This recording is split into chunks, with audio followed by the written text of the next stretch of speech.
Hey everybody, today on the show we're going to be talking about a little game called Spider-Man. We're going to be thinking about what's up with PlayStation and PlayStation Now. Maybe you can do more things with it. And also possibly, a little bit of loot box situations going in Belgium. Maybe a little bit of, Nintendo, maybe a little bit of, Blackout. And you'll find out in this episode of Birds of Play.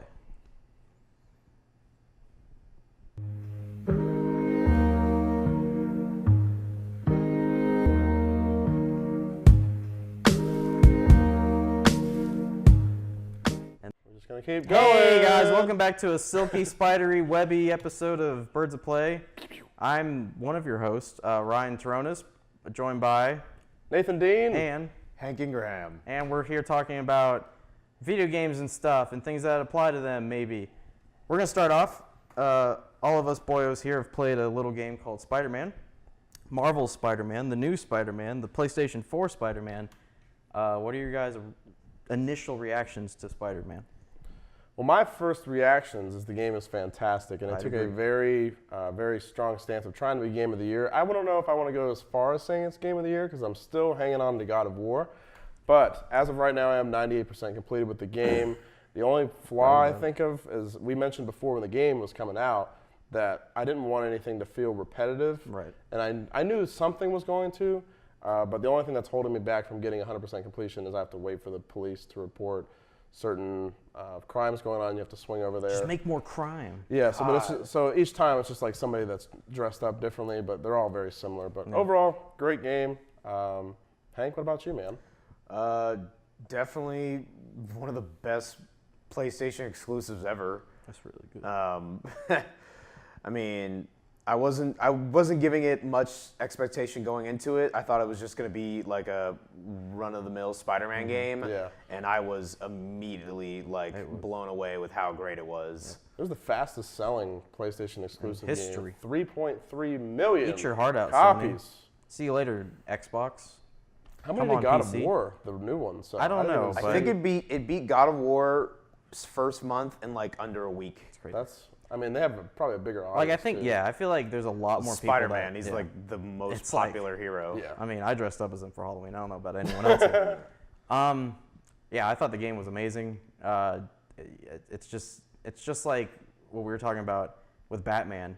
It feels a lot like Batman in the way that they just really immerse you in that character. Like, you just feel like, I feel like I'm Spider-Man I pay $60 just to swing around the city. I don't even need to fight anyone. I don't care about, Shocker or whatever. I'll swing around slinging Spider-Man. So, the game's amazing.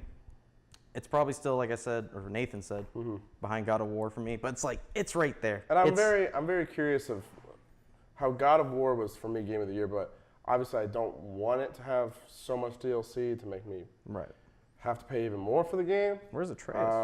But remaining spoiler free, there are things in the game that they could also extend for DLC and definitely possibly a sequel as well. So Is God of War even getting DLC? Have they announced DLC for God of War? obviously that's why once I beat God of War, I haven't touched it. there was not really, I saw all the endings for the game. I saw everything that I felt like I needed to see, and then kind of all the side stuff, I just didn't have the motivation or inspired to play those. I just was wanted to move on to the next game, but I still felt like it was a great experience for the game itself.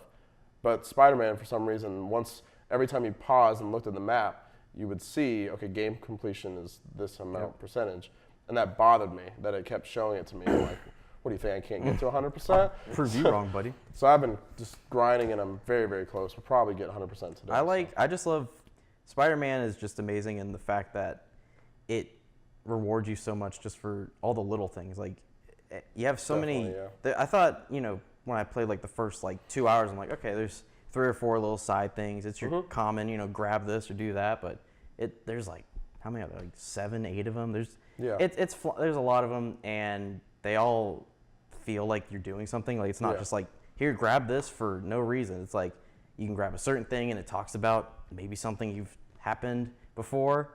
You're doing another thing for maybe a person, a couple people, and it just feels like it's really they took time for attention to detail for every little thing.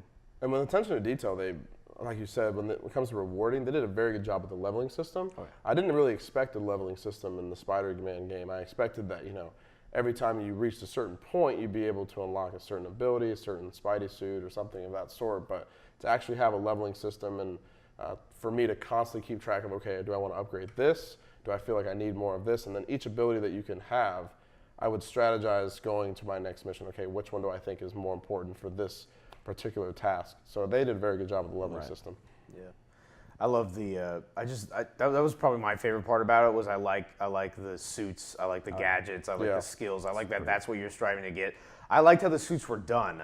Like each one most of them are unlocked when you level up, and you have to like complete a certain amount of challenges to get the tokens to buy the suits, and that each suit is not only the skin, but it comes with an ability, and you can switch the ability around. Yeah. That's really useful. That's just a cool little feature. And what else is useful, Ryan? Now, we have PlayStation Now offline. Now. What do you think about PlayStation Now finally being able to address me, I feel like, because me personally, I was not a huge fan of PlayStation Now when I first had it because the streaming services were 50-50. I was actually trying to, before the new God of War came out, I wanted to play the previous ones because I just never really played those. And PlayStation Now had those, and it kept trying to connect to the internet, and my internet in my apartment was not the best at the time.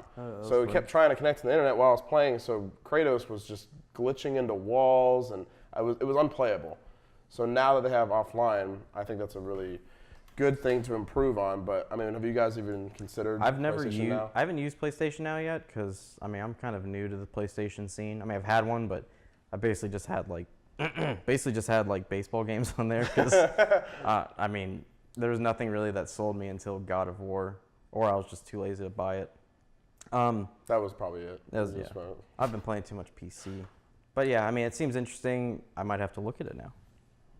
Yeah, I've never really given it a second glance. How much does it even go for, like a month? I want to say it's $15 a month. That's not bad. It's similar to that, but there is a huge collection of games on there. Yeah, you get like that's how you get all like the PS2 games and all that stuff. So. And I mean, just a small segue to that. I mean, they announced that they're releasing the PlayStation 1 again. Oh, yeah, the classic. And it's going to have an HDMI port. $100 and it has like 20 pre-installed games. Which I saw Tekken 3 is one of them, so they're trying to make a big sale for me because I spent so many hours as a kid playing Tekken 3. I love Tekken 3. But no, PlayStation Now I think it's a smart. I mean, we've talked about it in a previous episode that we feel that games are going to the same way that TV is. Right. TV is slowly declining with cable, and people are more popular and more evolved with Netflix and Hulu. So gaming is trying to figure out a way that they can adapt to that too. And I think they're realizing streaming is a huge thing now in this generation. So for them to have PlayStation Now, they have to keep up with, Xbox has Game Pass. So they have to figure out a way to at least attempt at streaming. And for them to have a service that's offline now, I don't know if Game Pass, I don't know how, I don't know too much about if you can download Game Pass games. Didn't you have Game Pass? I never got it. I should have, so I wouldn't have spent $60 on Sea of Thieves. But you live and you learn. But this is a huge step for PlayStation, in my opinion. I'll definitely take a glance at it. I don't know if I'll subscribe to it. I'm just gonna keep playing PC. But I think I saw in the thumbnail of the article that they have Red Dead Redemption was on there, the first one. I believe Bloodborne is there too. Nice. I definitely know God of War is there because that's what I was trying to play when I originally subscribed now you can go back. to it, and I immediately canceled it. So maybe I come back, maybe I don't. But what about you guys? I like that more companies are going towards this. I hope that it becomes, we talked about this in a previous episode, I hope that it becomes a thing where it's someone just comes along and says, here's it all in one, because it's going to be really expensive if we're going to get every single developer or publisher, like EA Origins and stuff like that coming out. Hey, here's the EA one you buy $15 for. Here's the Bethesda one you pay $15 for. It's like every little company. That's going to be a problem. But if we can get it all together somehow, some way, that'd be nice. Yeah, that's kind of what like the deal with like a lot of streaming things is now is just like you have so many options and you just like just subscribe to like 6 different streaming sites that I pay for a month. And that's what we talked about. That's my fear, is that I'm gonna lose track of all these streaming sites. I'm gonna lose money. I don't know what I'm paying for. So that's why I'm afraid to go back to PlayStation Now, just to add to my subscription list that I have. But we'll see. I'm very curious if they're gonna add any new games. If they're gonna start doing that. If they if a new game gets released, if they make a special promotion that this game is gonna be on it. Will there be eventually in the future? Will there be Plus or PS Plus members to get an opportunity to have better prices with PlayStation Now? I don't know how their marketing scheme goes for this this route they're going with PlayStation Now. We'll see how it goes. So now we're gonna talk about. I guess we can just talk about Nintendo first. You got a couple little Waluigis and Isabels and. Isabel's on Smash, everybody. Yeah, breaking news. The character we all wanted. It's what you asked for, and Reggie said, "Here you go." Nobody asked for Waluigi. Oh, no one. So yeah, that's why she's knocking him out of the park. It's like, who needs you? Get out of here, kid. So what do you guys thought? They'd had the Nintendo Direct, right? So what's? Yeah. So I mean, for me, they did announce the new Luigi's Mansion. Yes. I'm gonna get a lot of heat. I've never played Luigi's Mansion. It wasn't in my childhood. I was more of a PlayStation guy. I was all about Spyro and Crash. But I definitely wanted to.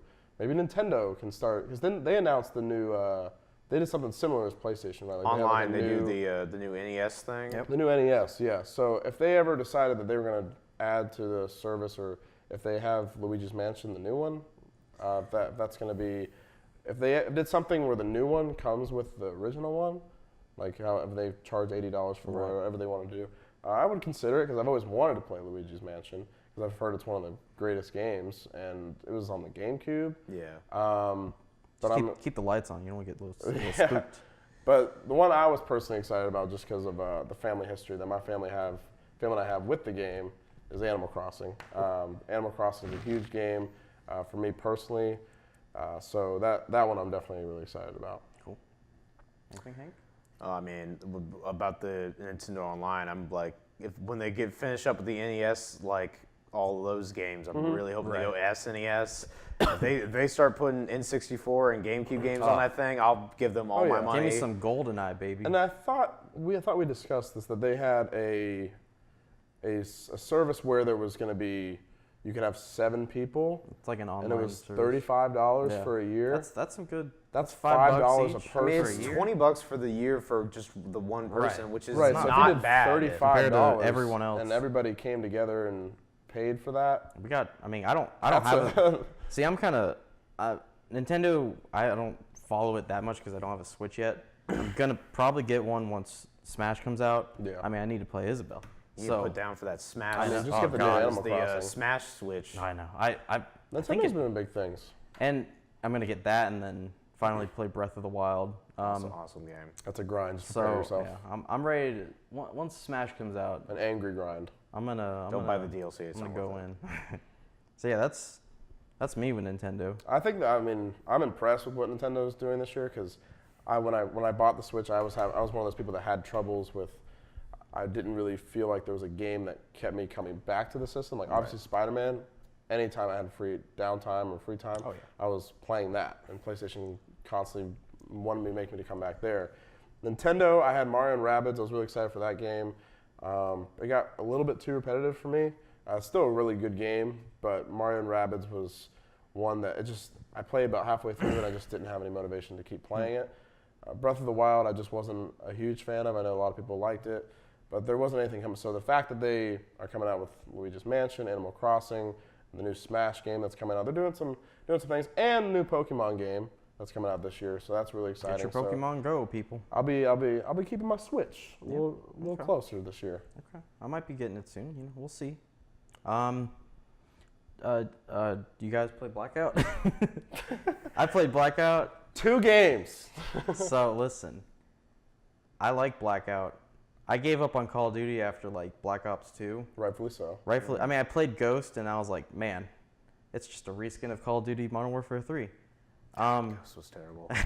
But I'm like, you know what? The beta's on PC. I'm gonna give it a go. I played the multiplayer beta for Black Ops 4. I didn't like it at all. I hate the new Black Ops style of wall jumping and dolphin diving, and It's like 360 Titanfall, but dabbing. worse. That's terrible. So that guy just came on the stage and said, "What will this game be? Boots on the ground." Woo! And they're like, oh, people don't want that. Switch it up. Back to the walls. But I like Blackout. It felt like a faster paced, which is needed for a battle royale mode. More polished because it's made by a AAA developer. PUBG, like it plays like PUBG in a way, but it's a lot faster. A little bit more sliding. You can't wall run, so that's good. If you have a grappling hook, if you want to use it, you can pick it up. Is it actually like 100 players? Yeah. Mm-hmm. Yeah. Yeah. Battlefronts or Battlefields is only going to be 64. Oh, really? Yeah, but they're going to probably be. I think it's a much bigger map, and they get vehicles. So It just feels like a nice mixture between like a Fortnite and a PUBG, where it's a lot faster like Fortnite, but then it like has the first-person shooter like aspects of PUBG.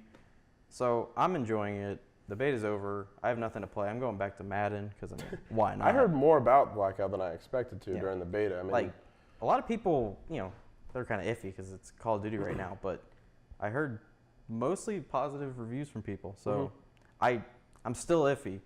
I'd love to just get that without anything else, but also it's going to have zombies, so Yeah, that's what I was going to say. I'm still waiting for the zombies I want because to see zombies. the trailers that they had at their little conference for the zombies, that's what made me interested. I wish they would just split all the Call of Duty games up into like 3 parts.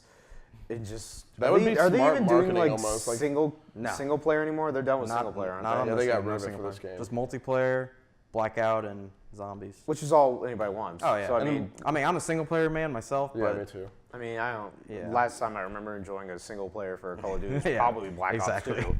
That's why I was like, I like single player, but it's Black Ops or Call of Duty, so I'm like, it's fine. They kind of You can mentioned take it in their conference too. It was very, very small. Like they started out with the multiplayer, and people were kind of confused if it was Black Ops 3 or was this the new game? And then they started showing some of the trailers for zombies, and then I think near the end of the conference they're like, and there's no single player. Have a good night. Bye. But also, like, I like that. What was I gonna say? I played on PC, which I know Call of Duty hasn't been historically great on PC, but it ran really smooth, and it was fun. I'm sorry. It's fun, guys. So will you buy Call of Duty? Are you going to be buying the new Call of Duty this year? If I see more zombie stuff, I need to look it up. They had stuff already, right? I haven't seen much. If they show me some stuff, maybe. Because I've been playing zombies the last couple days on my Xbox. For some reason, I got back on it. Because I think that was their target when they had this beta. This beta was supposed to be the reason that people buy this game. Yep. And it was supposed to be a seller. So would you consider it? I'd consider it after Blackout. After multiplayer, no. But after Blackout, definitely. I'd consider it if they did what they did with Black Ops 3 and bring back all the zombie maps. Oh, I know. But I don't want them to do what they did in Black Ops 3, where they revamped the zombie maps and added they changed all the weapons and stuff. I'm like, just give me the maps just as they were, because that's what I like. Exactly. Biggest surprise for me when Call of Duty had their big announcement for the new game, and they were showing all these maps. I don't recall it, but never seeing Nuketown. I mean, if they had some kind of, it's got to be in there. It has to be it's in on there. Blackout. But I was almost thinking, okay, it would have, the crowd would have went nuts if they said that this was a zombies map or something. There's Blackout. Yeah. All right, excuse me. There's Nuketown. I played it on the multiplayer. Is it in beta. Zombies too? I don't know. I played it on the multiplayer beta. Because that's what I've always wanted was a Nuketown zombies. So. I played it on the multiplayer beta, and it made me kind of sad because it's like a futuristic Nuketown. I think they've already done that. Yeah, and I just ruined Nuketown. I'm just more ruined. Man, I'm wall running in Nuketown. But then they have on the Blackout beta, they have a Nuketown Island, which is like a destroyed Nuketown you can go to. It's kind of cool. I killed a guy there. No big deal. We'll see what happens with the future of Call of Duty on the next episode. Anything else you guys want to talk about? You want loot boxes? I guess we can get to loot boxes. We can talk about loot boxes real quick. We can talk. I can think of as Red Dead. Red Dead's got multiplayer coming in the month after releases, like GTA. And it's gonna have first person. Wow. It's gonna be a good game. It's gonna be GTA, but Western, baby. But yeah, loot boxes. Belgium's having a nice little war over there with all the game industries. I think everyone except for EA has basically complied, but like begrudgingly. It's just EA and 2K are the two that are just trying. Like 2K, they're like, we'll do it, but also, hey fans, go talk to your representative and get this changed because we want your money and you need to support us. You know you like and then EA is just like no. You know you want it. They're like, this is the law. They're like, we're EA. We're bigger than the law. You see what games we make? Have you None of these? Have you seen Long Shot 2 and Madden? Oh my gosh. Watch out. Watch out. But yeah, I hope loot boxes don't continue as a thing. I hope we can make video games and not have to come out with DLCs and rely on loot boxes to pay for everything. Companies gotta make their money, but they just need to think of they need to do it like what if they're gonna do like games like that, they need to do what like Warframe does, where you could just buy credits and you can buy the stuff you want directly. It's rather than hoping that it's not like a little gambling, here's your chance of getting what you want. It's just, hey, here's the money, you want it, buy your things. So yeah, get on it. Belgium, America, what other countries was there? I think it was Australia. A lot. I think a lot of the European countries are starting to get into it. America's thinking about it. Probably not too quickly though, because we're America. Yeah, America's never been big on video games. They'll probably cut that out anyways. Well, anyways, that was cool. We talked about a cool thing. Look, it's Jameson. It's JJJ. He's angry. Give me them pictures of Spider-Man. And he's not angry about Spider-Man. You should see him in the new game. He's a wily old boy. So, this has been Birds of Play. We hope you guys come back and see us whenever we have another episode. I'm Ryan Taronis. Nathan Dean. Hank Ingraham. And thanks for stopping by. We'll see you next time. See you guys. See ya later. And I think we're off. Go to the top cam. Hey. Going to the top. Oh, it's like we're on MTV. Hey. Hey, want to get a pizza? Hey. I need to film things at my art around the internet.